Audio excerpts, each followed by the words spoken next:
današnjem videu objasnit ću vam zašto bi trebali staviti flaster na bradavice.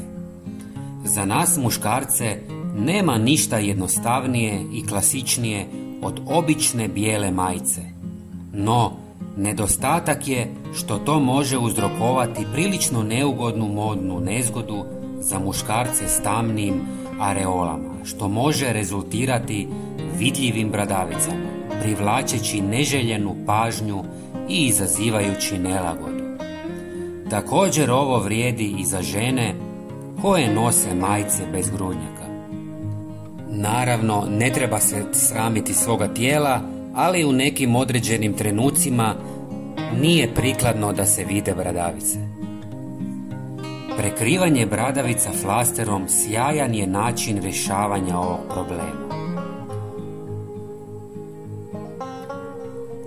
Flaster osigurava da se manje vide.